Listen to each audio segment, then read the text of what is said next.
Let us now discuss the vapor pressure of binary solutions. We shall discuss the vapor pressure of liquids in liquids and solids in liquids. First, we will discuss a binary solution of two volatile liquids, 1 and 2, that are completely miscible in all proportions. In 1886, through experimental studies, a French chemist M. Raoult established a quantitative relationship between the mole fraction of a given component and the partial pressure exerted by it. The law states that the partial vapor pressure of each component in the solution is directly proportional to the mole fraction of it in the solution. Now, if P1 and P2 are the partial pressures exerted by the components 1 and 2 at a certain temperature, then, according to Raoult's law, P1 is proportional to X1, or P1 is equal to P1 naught X1, where P1 naught is the constant of proportionality and represents the vapor pressure of pure component 1 at the same temperature. Similarly, for the component 2, P2 is equal to P2 naught X2, where P2 naught represents the vapor pressure of the pure component 2. Now, if you apply the Dalton's law of partial pressure, the total vapor pressure of the mixture would be equal to the sum of the individual partial pressures of the component 1 and 2. That is, P total is equal to P1 plus P2, or P total is equal to X1 P1 naught plus X2 P2 naught. Let this be equation number 1. Further, you know that for a binary solution, the sum of mole fractions X1 and X2 is equal to 1, or we can write X1 equal to 1 minus X2. Now, substituting for X1 in the equation 1, we get P total is equal to 1 minus X2 P1 naught plus X2 P2 naught. Let this be the equation 2. In the equation thus obtained, we can see that P total is a linear function of mole fraction X2 as P1 naught and P2 naught are constant at a particular temperature. If a graph is plotted for the partial vapor pressure of the first component against the mole fraction, corresponding to the equation P1 is equal to X1 P1 naught, then a plot as shown here is obtained. As you can see in the graph, when the mole fraction of first component becomes 1, the partial pressure of component 1 is the vapor pressure of the pure component 1. Similarly, a plot for the component 2 corresponding to the equation P2 equal to X2 P2 naught on the same set of axes is represented as shown here. Now, as can be seen from the curve, the vapor pressure of the pure component 2 is higher than that of the pure component 1. This means that the component 2 is more volatile than component 1. Now, the total vapor pressure of the binary mixture P total is given by the sum of the partial pressures P1 and P2. As you can see in the diagram, the solid straight line gives the plot of P total versus mole fraction. Further, as the vapor phase is in equilibrium with the solution phase, the composition in the vapor phase can be determined by the partial pressures of the components by the equation P1 is equal to Y1 P total and P2 is equal to Y2 P total, where Y1 and Y2 are the mole fractions of the components 1 and 2 respectively in the vapor phase. It is important to note that the above holds true only if the two components in the binary solution are volatile and are completely miscible with each other. Now, if one of the components in the binary solutions is considered to be highly volatile, such that it exists as a gas, then, as you know, its solubility is given by the Henry's law, P is equal to KHX. As can be seen from the equation, the partial pressure P of the highly volatile component or gas is directly proportional to the mole fraction X, and KH is the constant of proportionality which can be equated to P naught. In other words, we can say that Raoult's law is a special case of Henry's law. Let us now discuss the vapor pressure of binary solutions of solids in liquids. That is, Raoult's law for non-volatile solutes. A non-volatile solute has no tendency to form vapor at the temperature of the solution, and it will therefore not contribute to the total vapor pressure of the solution. For example, in a solution of salt in water, salt is a non-volatile solute and does not contribute to the total vapor pressure of the solution. Thus, the vapor pressure of the solution will be the vapor pressure due to the solvent only. That is, P total is equal to P1 or P total is equal to X1 P1 naught, where P1 naught is the vapor pressure of the pure solvent at a particular temperature and X1 is the mole fraction of the solvent 1.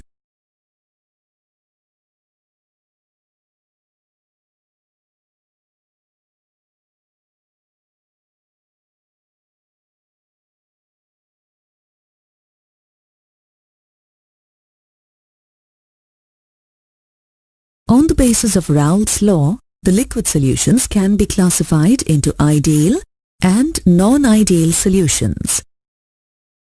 Let us first discuss the ideal solutions.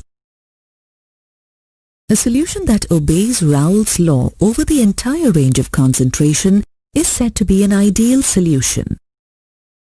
For an ideal solution, the enthalpy of mixing and the volume of mixing of the pure components are zero. This implies that no heat is evolved or absorbed, and also there is no change in volume on mixing of the two components. For example, if 50 ml of hexane is mixed with 50 ml of heptane, the volume of the solution obtained is exactly 100 ml, and no heat is evolved or absorbed in the process. At the molecular level, the ideal behavior can be explained in terms of the intermolecular attractive interactions between the two components.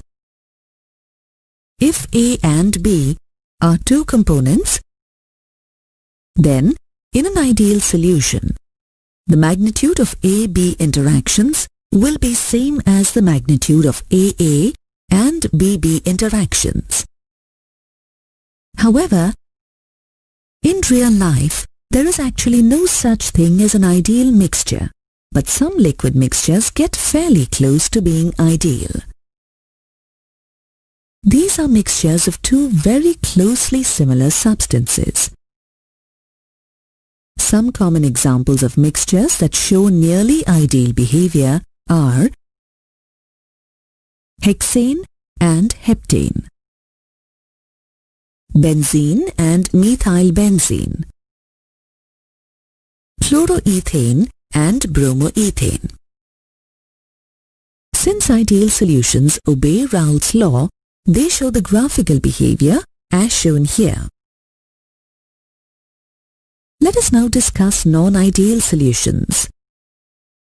Solutions that do not obey Raoult's law over the entire range of concentration are said to be non-ideal solutions.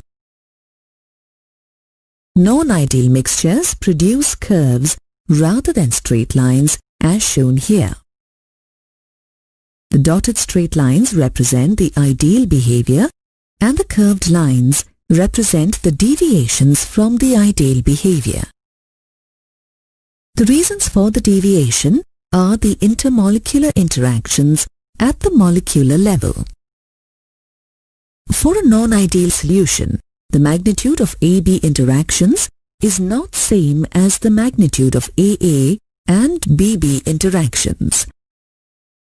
Also, delta H mixing is not equal to 0 and delta V mixing is not equal to 0 for such solutions. If the magnitude of AB interactions is weaker than the magnitude of AA or BB interactions, then this implies that such solutions have a higher tendency to escape in the vapor phase and will show a higher vapor pressure. Such solutions are said to exhibit positive deviation from Raoult's law. The total vapor pressure of such a solution is greater than the vapor pressure corresponding to the ideal solution of the same composition. For example, a mixture of ethanol and cyclohexane shows positive deviations from the Raoult's law. Ethanol exists in highly associated form due to hydrogen bonding. On addition of cyclohexane, its molecules get in between and there is a considerable reduction in ethanol-ethanol hydrogen bonding. As a result, it becomes easier for the ethanol molecules to escape into the vapor phase and thus we see the positive deviations from the Raoult's law. For a positive deviation, delta H mixing is greater than 0 and delta V mixing is also greater than 0. Methyl alcohol and water, carbon tetrachloride and chloroform are some other solutions that exhibit positive deviation from the Raoult's law.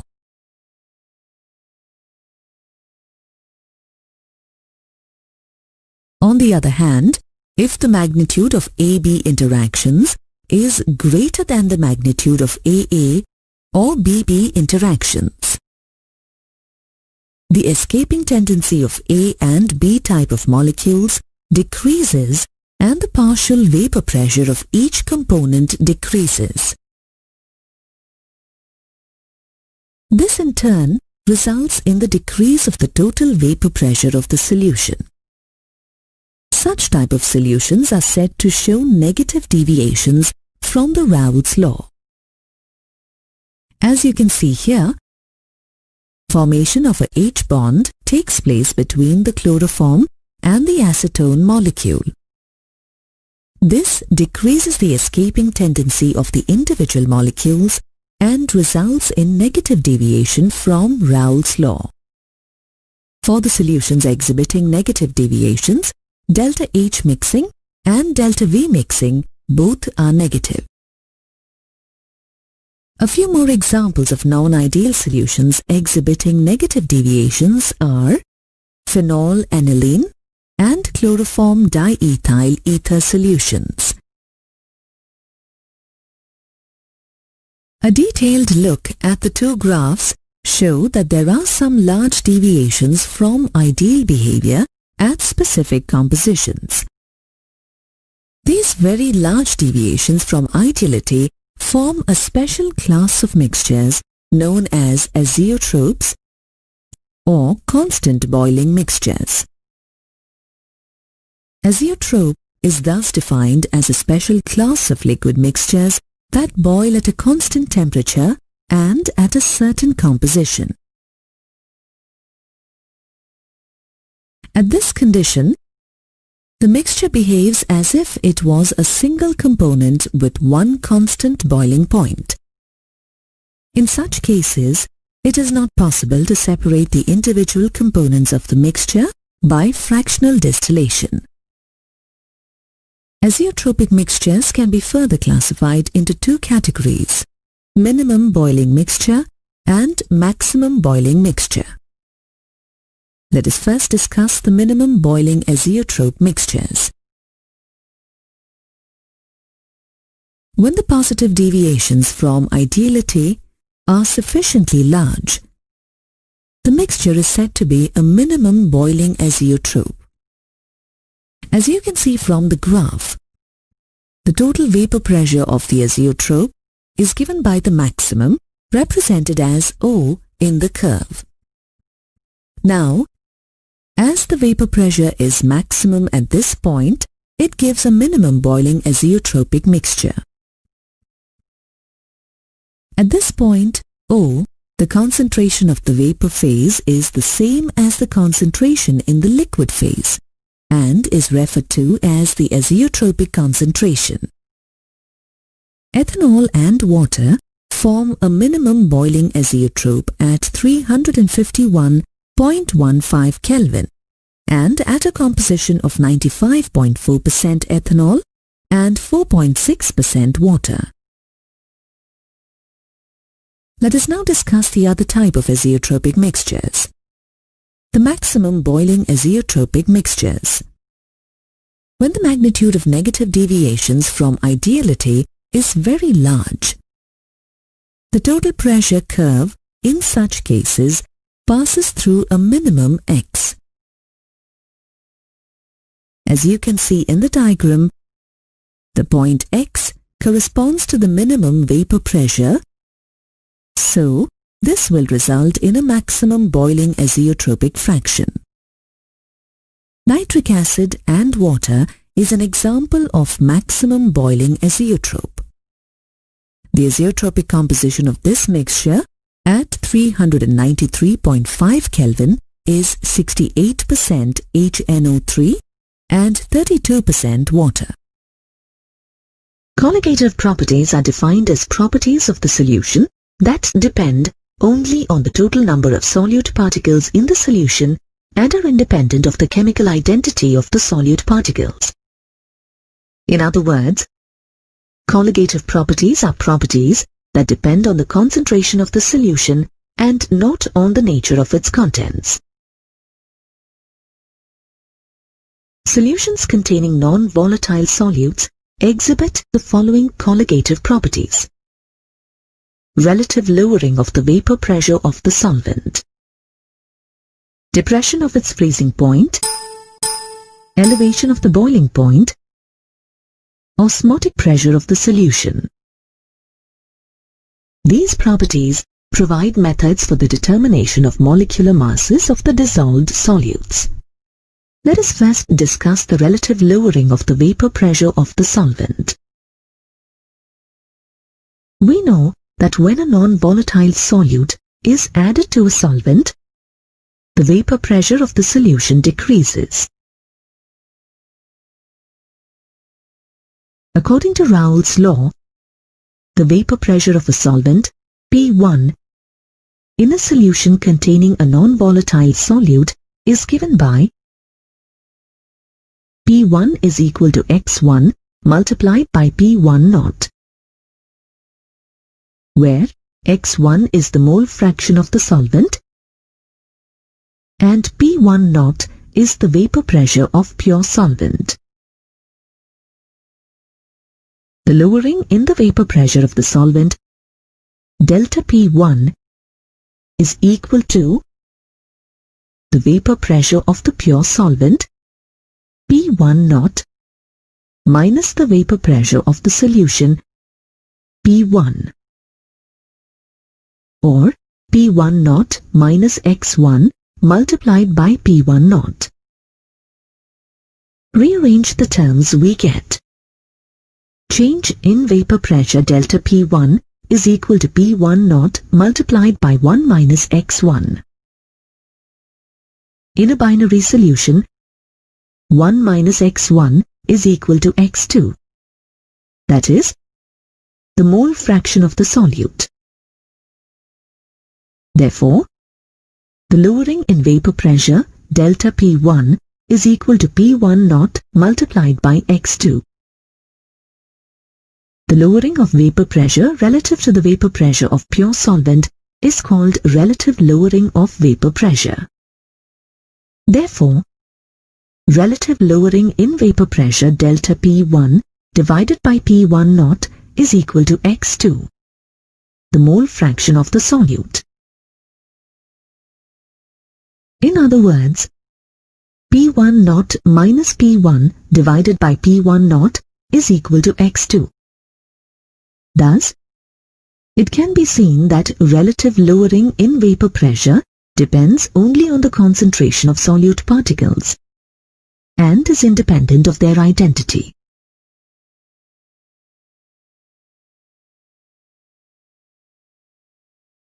If the solution contains more than one non-volatile solute, then the relative lowering in vapor pressure of a solvent is equal to the sum of the mole fractions of all the non-volatile solutes. If N1 and N2 are respectively the number of moles of the solvent and solute in a binary solution, then the relative lowering in the vapor pressure of the solvent P1 naught minus P1 divided by P1 naught is equal to N2 divided by N1 plus N2. If the solution is very dilute, then the number of moles of solute will be very less as compared to the number of moles of the solvent. Therefore, neglecting N2 in the denominator, we get P1 naught minus P1 divided by P1 naught is equal to N2 divided by N1. Representing N1 and N2 in terms of their mass and molar masses, we get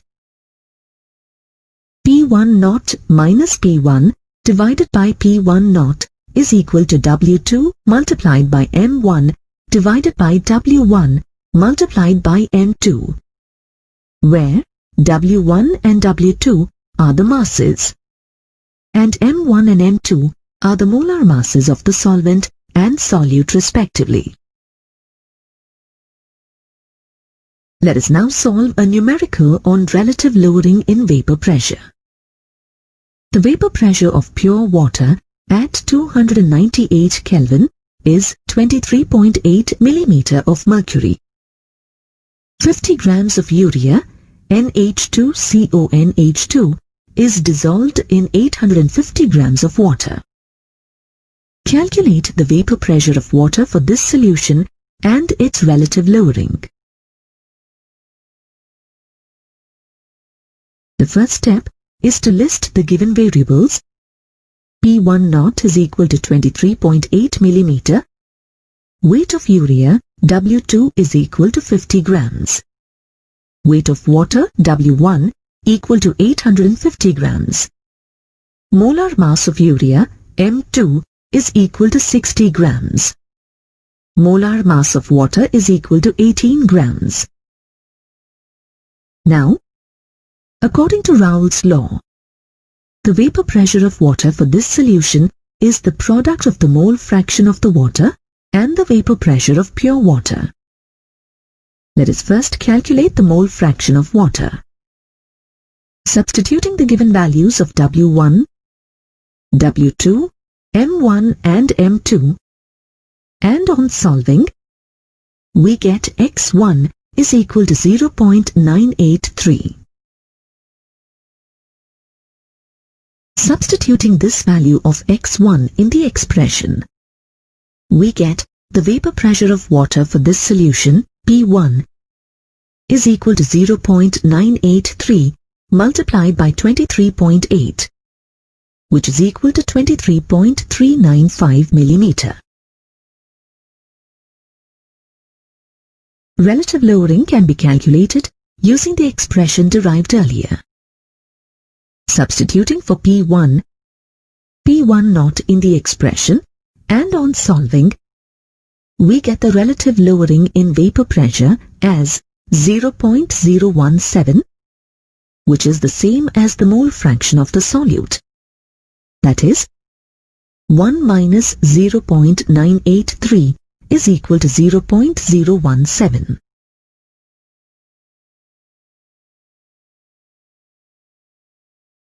Let us now look at the next colligative property, that is, elevation of the boiling point. We know that the vapor pressure of the liquid increases with an increase in temperature.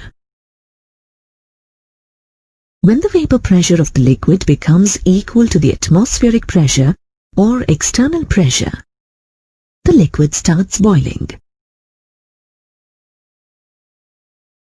The temperature at which the vapor pressure of the liquid is equal to the external pressure is known as its boiling point.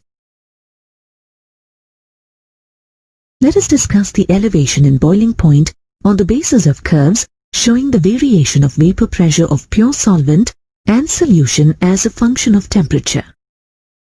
You know that at any temperature, the vapor pressure of a solution containing a non-volatile solute is less than that of the pure solvent. Therefore, the curve corresponding to the vapor pressure of the solution lies lower to that of the pure solvent. The temperatures at which the vapor pressure of the solvent and the solution become equal to the atmospheric pressure are Tb0 and Tb respectively. The difference, Tb minus Tb0, is represented by delta Tb and gives the elevation in the boiling point of a solvent in solution.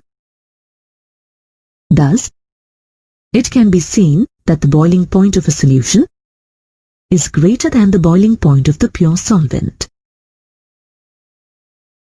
In other words, a solution that has lower vapor pressure needs to be heated to a higher temperature for its vapor pressure to become equal to the external pressure, that is, its boiling point.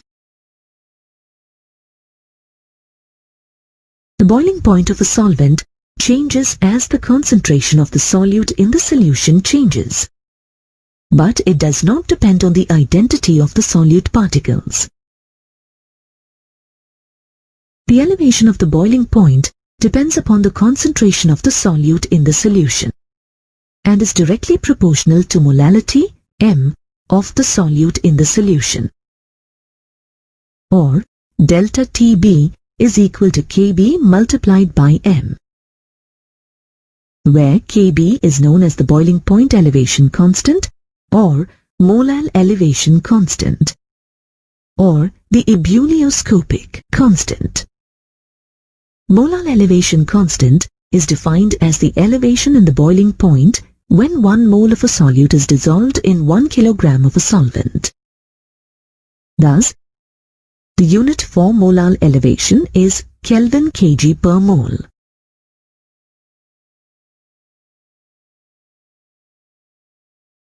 If W2 grams of a solute with M2 molar mass is dissolved in W1 gram of a solvent, then molality M of the solution is given by W2 multiplied by 1000 divided by W1 multiplied by M2. Substituting this value of molality in the equation for elevation of boiling point, we get elevation of boiling point delta Tb is equal to Kb multiplied by W2 multiplied by 1000 divided by M2 multiplied by W1. Rearranging this equation, we get M2 is equal to Kb multiplied by W2 multiplied by 1000 divided by delta Tb multiplied by W1.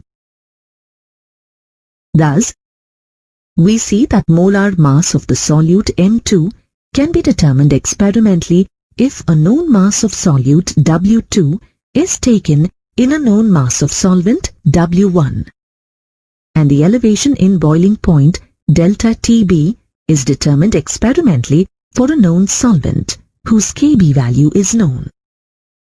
This formula is used to calculate the molecular masses of non-ionic solutes. Let us now solve a numerical based on elevation of boiling point. 18 grams of glucose, C6H12O6, is dissolved in 1 kg of water. At what temperature will the water boil at 1.013 bar? Kb for water is 0.52 Kelvin kg per mole. The first step is to list the variables given to us. W2 is equal to 18 grams. W1 is 1 kg. And Kb is equal to 0.52 Kelvin kg per mole. As we have to find the boiling point of the solution, we need to find the elevation in the boiling point. Substituting the values in the expression for delta Tb is equal to Kb multiplied by W2 multiplied by 1000 divided by M2 multiplied by W1.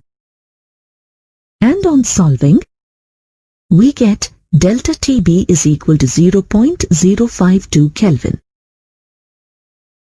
Since water boils at 373.15 Kelvin at 1.013 bar pressure, the boiling point of the solution, Tb, can be calculated as Tb is equal to Tb naught plus delta Tb, or 373.15 plus 0.052, which is equal to 373.202 Kelvin. The freezing point of a substance is defined as the temperature at which its solid phase is in dynamic equilibrium with its liquid phase. At the freezing point, the vapor pressure of the substance in its liquid phase is the same as the vapor pressure of the substance in its solid phase. When a non-volatile solute is added to a solvent,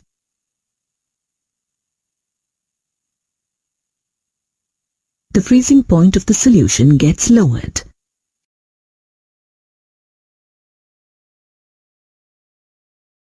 According to Raoult's law, the vapor pressure of a solution containing a non-volatile solute is lower than that of the pure solvent, and therefore it would become equal to that of the solid solvent at a lower temperature.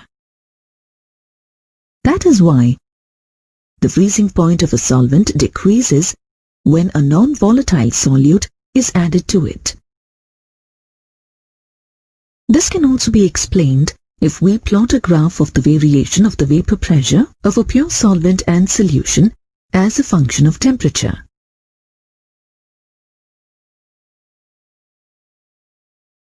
On cooling, the vapor pressure of the pure solvent decreases along curve AB. At point B, the solid starts appearing. On further cooling, the vapor pressure decreases steeply along BC. This is because solids have lower vapor pressure than liquids. At point B, the liquid phase and the solid phase are in equilibrium and have the same vapor pressure. Therefore, B represents the freezing point Tf naught of the pure solvent. Also, at any given temperature, the vapor pressure of the solution is less than that of the solvent, and curve DE for the solution lies below that of the solvent. Curve DE meets the pure solvent curve at E. Therefore, E represents the freezing point Tf of the solution. As can be seen, Tf is lower than Tf naught.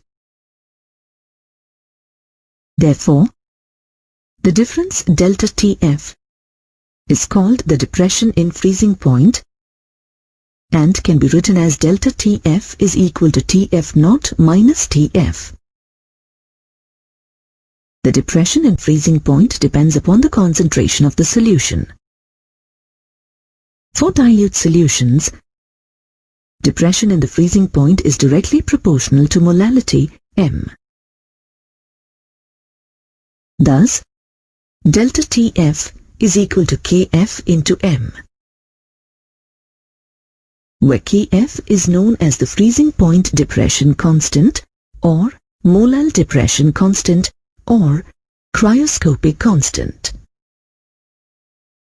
Molal depression constant Kf can be defined as the depression in freezing point when 1 mole of solute is dissolved in 1 kg of solvent. The unit for Kf is Kelvin kilogram per mole. As Kf depends upon the nature of the solvent, its value is different for different solvents. The values of Kf can be calculated from this expression. In this expression, R stands for the gas constant, M1 stands for the molar mass of the solvent, Tf denotes the freezing point of the pure solvent. Remember that all these quantities are in Kelvin. Similarly, delta H fusion represents the enthalpy for the fusion of the solvent.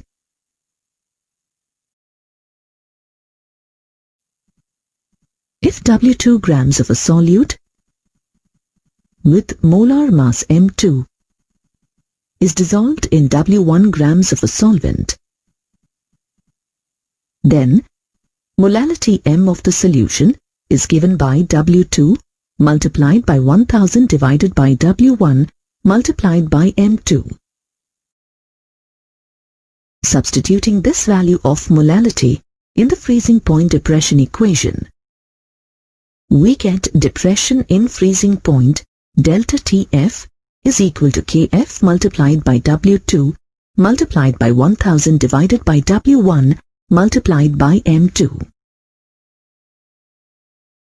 For molar mass of the solute, this equation can be written as M2 equal to Kf multiplied by W2 multiplied by 1000 divided by W1 multiplied by delta Tf. Thus, the molar mass of a non-ionic solute can be calculated by studying the depression in freezing point.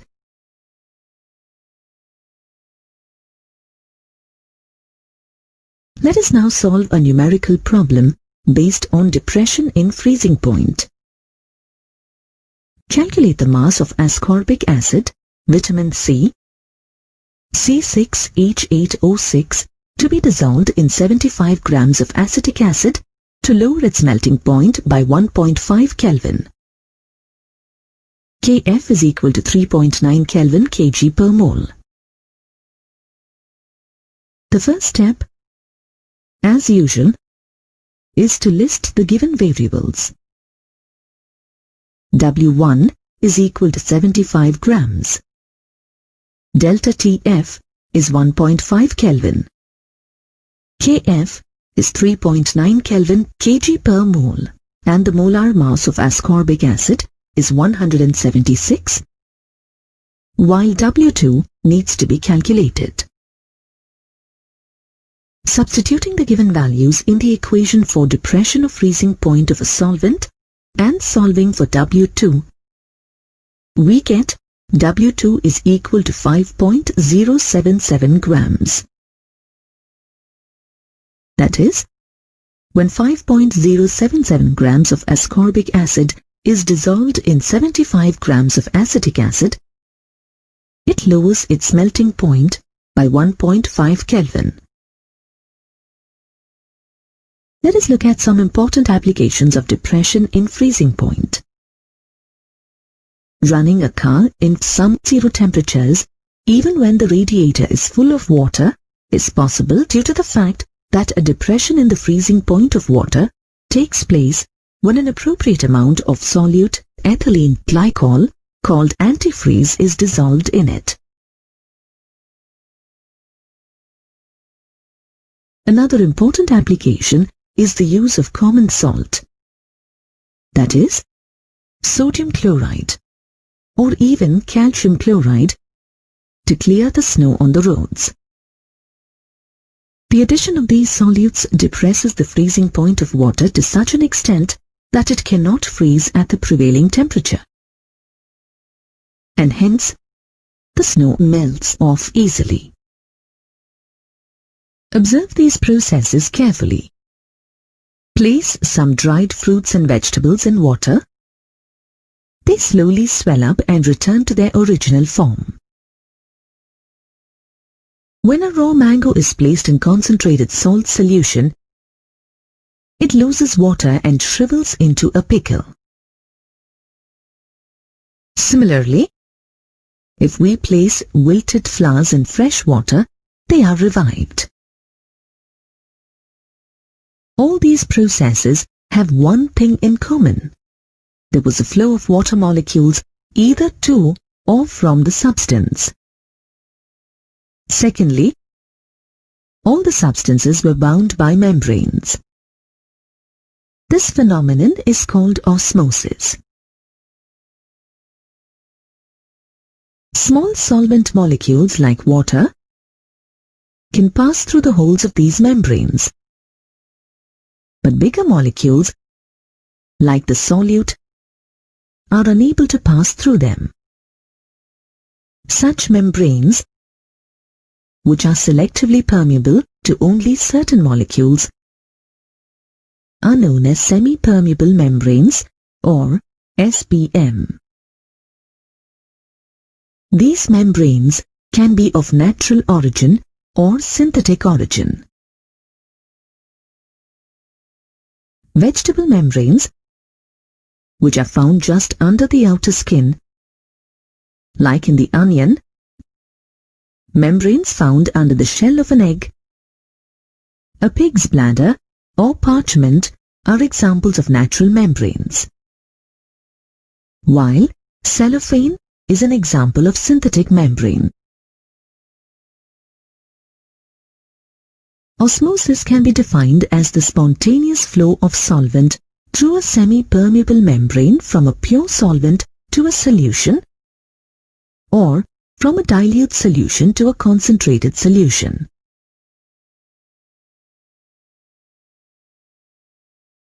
It is important to note that osmosis drives solvent molecules through a semi-permeable membrane from low solute concentrations to high solute concentrations. Osmosis ends when the solute concentration becomes equal on either side of the membrane and equilibrium is attained.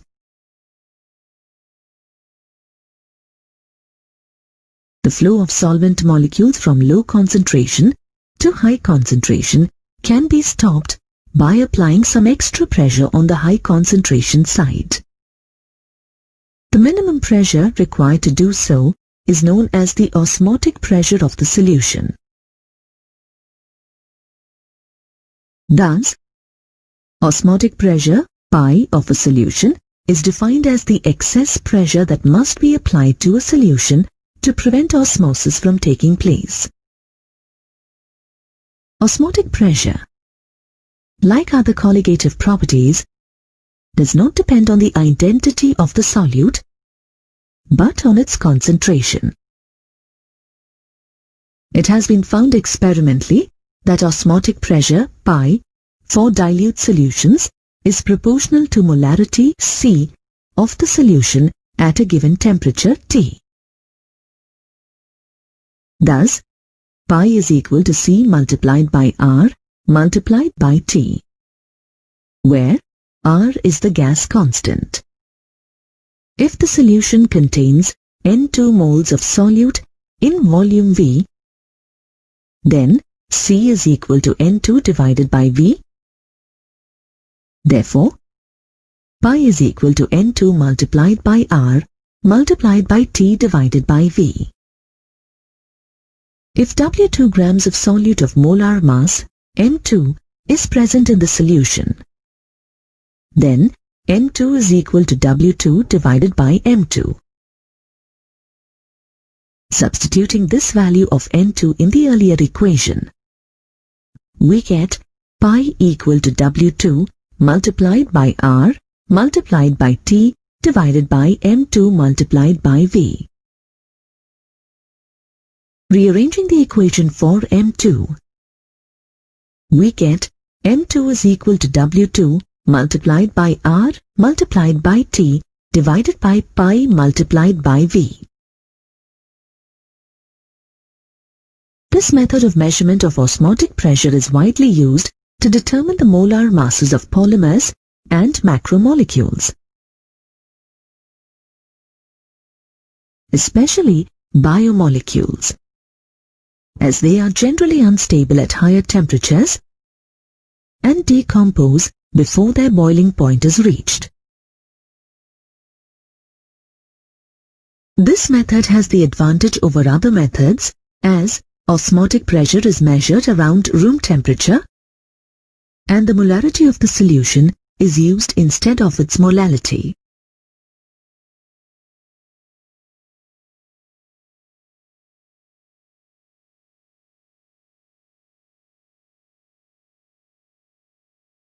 Let us now solve a numerical problem based on osmotic pressure. 1 liter of an aqueous solution of a protein contains 10 grams of the protein.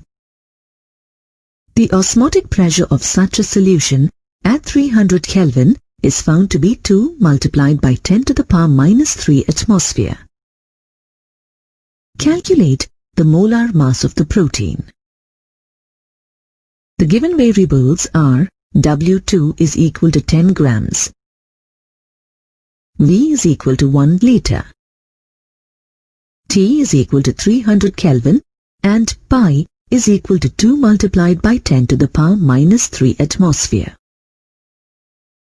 M2 needs to be calculated. Also, R is equal to 0.082 liter atmosphere per Kelvin per mole. Substituting these values in the equation, M2 is equal to W2 multiplied by R multiplied by T divided by pi multiplied by V. And solving, we get M2 is equal to 1,23,000 grams per mole.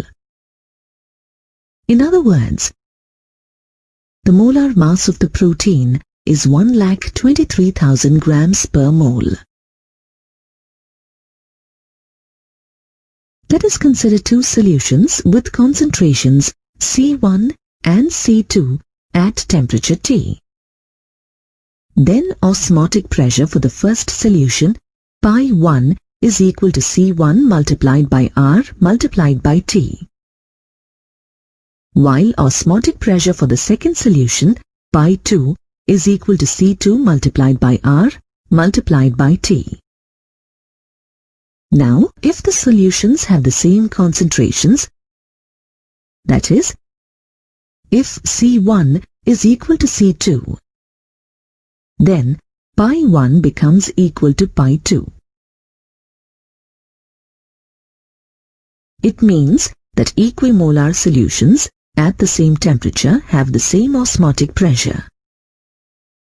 Such solutions with the same osmotic pressure at a given temperature are called isotonic solutions.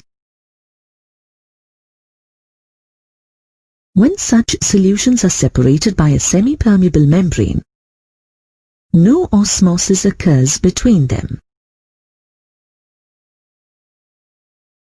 It is because of this reason that in an intravenous injection of 0.9% mass by volume sodium chloride solution, called normal saline solution, is used,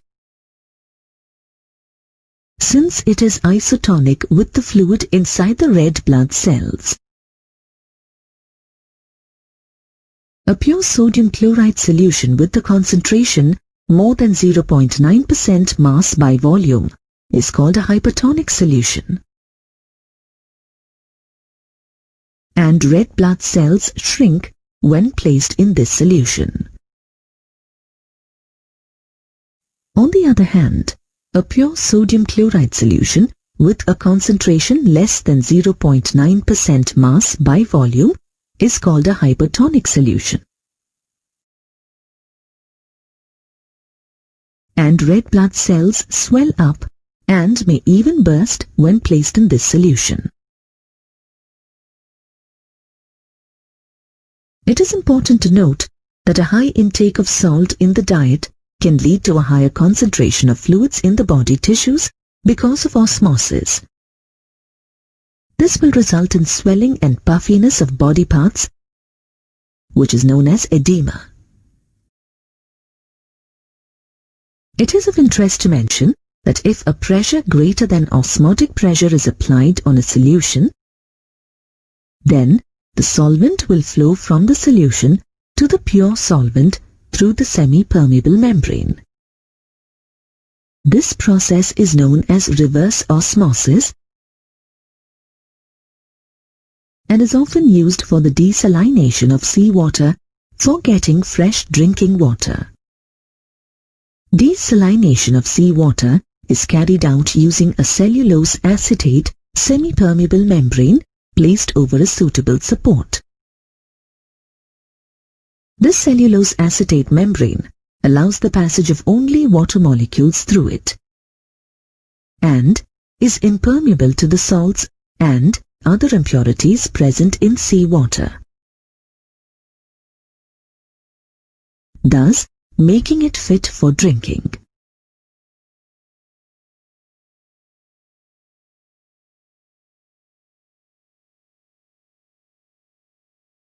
You know that colligative properties are properties that depend solely on the number of dissolved solute particles and not on their identity or nature.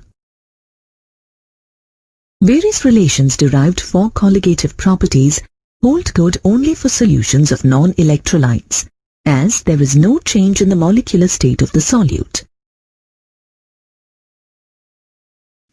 When a solute undergoes dissociation or association in a solution, then the number of particles of the solute in the solution increases or decreases respectively. Thus, the colligative property changes accordingly and we get abnormal results. Inorganic acids, bases, and salts undergo dissociation either completely or to some extent in an aqueous solution. For example, if 1 mole of potassium chloride, KCl, is dissolved in water, then the aqueous solution contains 1 mole of potassium ions and 1 mole of chloride ions. In such cases, the number of effective particles in the solution increases, and therefore, the observed colligative properties like osmotic pressure, elevation of boiling point, and depression of freezing point are much higher than those calculated on the basis of undissociated single molecules. Further, as molar mass is inversely proportional to the colligative property, the experimentally determined molar mass will always be lower than the true value for dissociation. For KCl, as the number of particles becomes double, the observed colligative property is double than the expected value, while the observed molar mass is half the expected value. That is, 74.5 grams divided by 2, which is equal to 37.25 grams. Similarly, there are many organic solutes that undergo association in a non-aqueous solution. That is, 2 or more molecules of the solute associate to form a bigger molecule. For example, ethanoic acid in benzene exists as a dimer due to hydrogen bonding. Thus, the number of effective molecules or particles in the solution decreases. If the association of ethanoic acid is assumed to be complete, then the observed value of the colligative property will be half, and the molecular mass would be double the expected value. When the molecular mass of a substance as determined by studying any of the colligative properties, comes out to be different than the theoretically expected value, the substance is said to show abnormal molecular mass.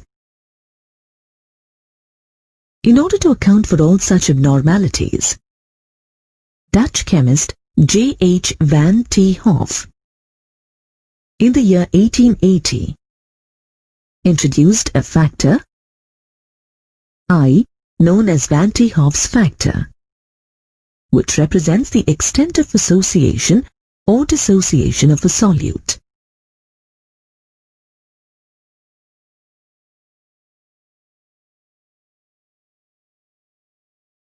Quantitatively, van 't Hoff's factor I is defined as the ratio of the observed colligative property to the calculated colligative property. Thus, the expression for I can be written as I equal to the observed colligative property divided by the calculated colligative property.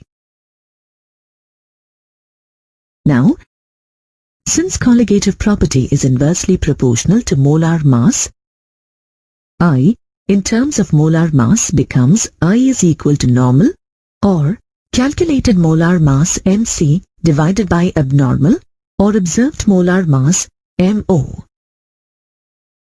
Further, as the colligative property depends directly on the number of particles present in a solution, it can also be written as I is equal to total number of moles of particles after association or dissociation divided by number of moles of particles before association or dissociation. Note here that the calculated colligative property takes into account the assumption that the non-volatile solute has undergone neither association nor dissociation. The value of van 't Hoff's factor is less than 1 if there is association of the solute in a solution, and is greater than 1 if there is dissociation of the solute in a solution. For substances that undergo neither dissociation nor association in a solution, I is always unity. If a solute undergoes 100% dissociation, then van 't Hoff's factor is equal to the number of ions produced from one molecule of the solute. For example, the value of I is 2 for aqueous KCl. This signifies that KCl has dissociated completely into potassium and chloride ions. The value of I equal to nearly 0.5 for ethanoic acid in benzene, which signifies that nearly the entire ethanoic acid has undergone association and exists as a dimer. The modified equations for colligative properties using the van 't Hoff's factor can therefore be written as relative lowering of the vapor pressure of solvent P1 naught minus P1 divided by P1 naught is equal to I multiplied by N2 divided by N1. Elevation of boiling point delta TB is equal to I multiplied by KB multiplied by M. Depression of freezing point delta TF is equal to I multiplied by KF multiplied by M. Lastly, the osmotic pressure of a solution pi is equal to I multiplied by N2 multiplied by R multiplied by T divided by V.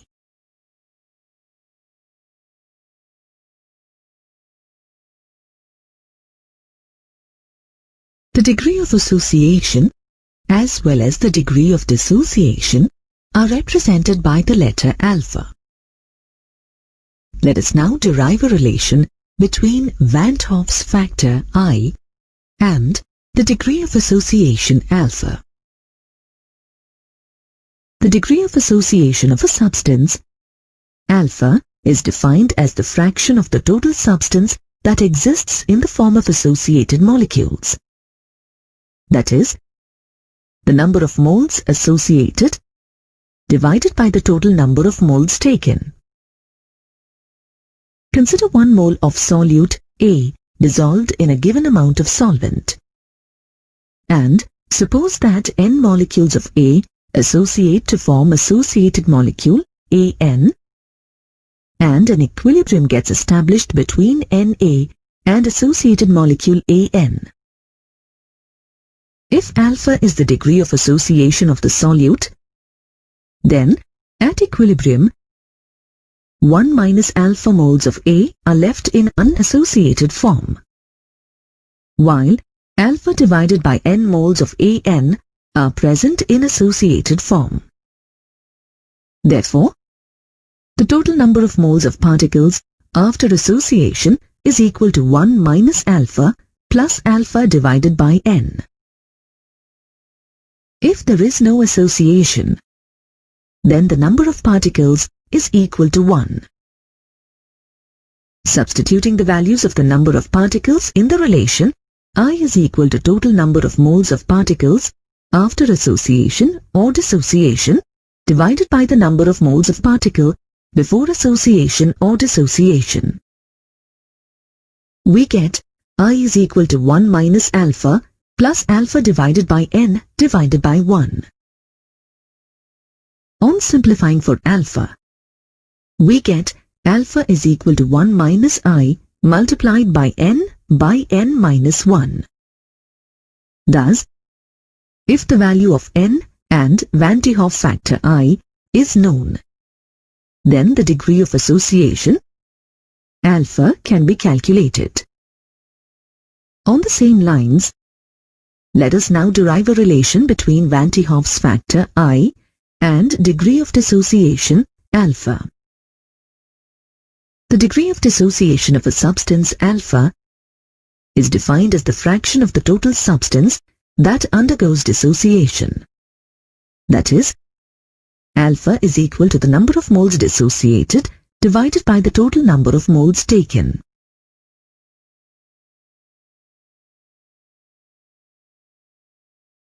Suppose 1 molecule of electrolyte A gives n number of ions on complete dissociation. That is, in general, A dissociates to give n1 moles of B plus n2 moles of C plus and so on, such that n1 plus n2 plus and so on is equal to n. If we start with 1 mole of the solute, at equilibrium, we have 1 minus alpha moles of the undissociated molecules and n alpha moles of the ions.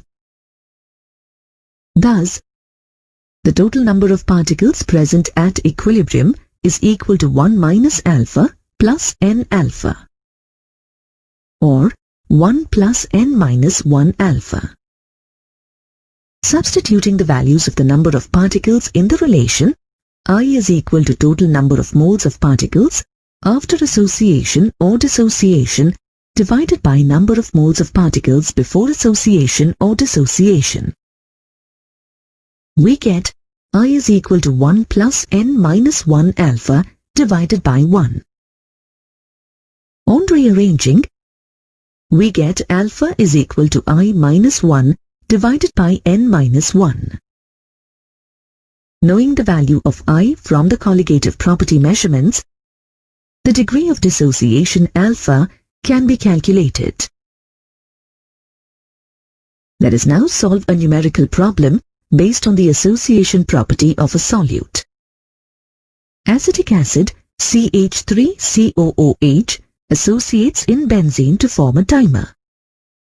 1.65 grams of acetic acid, when dissolved in 100 grams of benzene, elevates the boiling point of benzene by 0.36 Kelvin.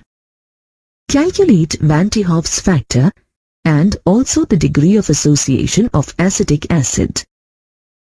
Kb for benzene is 2.57 Kelvin kilogram per mole. The first step is to list the given variables. W2 is equal to 1.65 grams. W1 is equal to 100 grams. Delta TB is equal to 0.36 Kelvin. Kb for benzene is 2.57 Kelvin kilogram per mole. Molar mass of acetic acid M2 is equal to 60 grams. Van 't Hoff's factor I and degree of association needs to be calculated. Let us first calculate Van 't Hoff's factor I. Substitute these values in the modified equation for elevation in boiling point. Elevation of boiling point delta TB is equal to I multiplied by Kb multiplied by W2 multiplied by 1000 divided by M2 multiplied by W1. On solving for I, we get Van 't Hoff's factor I is equal to 0.5093. Substituting for I in the equation, degree of association alpha is equal to 1 minus I multiplied by n minus 1. Now, N for acetic acid is 2 as it exists as a dimer. On solving, we get degree of association alpha is equal to 0.98.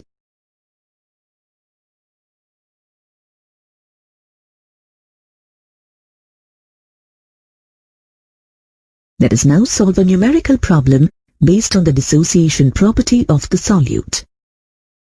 A solution containing 1.23 grams of calcium nitrate in 10 grams of water boils at 100.97 degrees centigrade. Calculate the degree of dissociation of the salt. Kb for water is 0.52 Kelvin kilogram per mole. The first step is to list the given variables. W2 is equal to 1.23 grams. W1 is equal to 10 grams. Delta TB is equal to 100.97 degrees centigrade minus 100 degrees centigrade, which is equal to 0.97 degrees centigrade. Kb for water is 0.52 Kelvin kilogram per mole. Molar mass of calcium nitrate M2 is equal to 164 grams. The degree of dissociation needs to be calculated. For finding the degree of dissociation of the salt, we first need to calculate Van 't Hoff's factor I.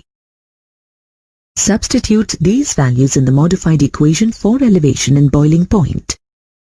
Elevation of boiling point delta TB is equal to I multiplied by Kb multiplied by W2 multiplied by 1000 divided by M2 multiplied by W1. On solving for I, we get Van 't Hoff's factor I is equal to 2.48. Substituting for I in the equation, degree of dissociation alpha is equal to I minus 1 divided by n minus 1. Now, N for calcium nitrate is 3. On solving, we get the degree of dissociation. Alpha is equal to 0.74.